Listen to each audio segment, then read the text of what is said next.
குருவெனும் நிலையில் மட்டும் தானே வந்து மட்டும் அந்த திருப்பணியை பெருமான் செய்கின்றார். மற்ற திருப்பணிகளுக்கெல்லாம் மற்ற வேலைகளுக்கெல்லாம் அததுக்கு ஆட்களை அனுப்புவார்.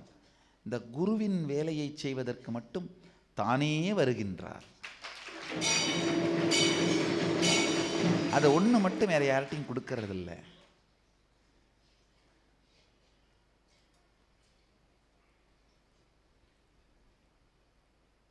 அது திருப்பெரும்பணி என்பதனால் திருப்பணி மட்டுமல்ல, பெரும்பணி மட்டுமல்ல, திருப்பெரும்பணி என்பதனால் அது ஒன்றிற்கு மாத்திரம் தானே வருகின்றான்.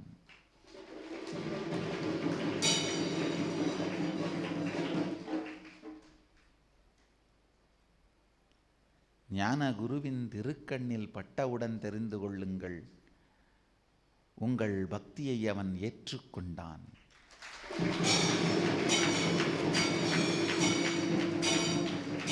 உங்கள் தவத்தை ஏற்றுக்கொண்டான், உங்களையே ஏற்றுக்கொண்டான்.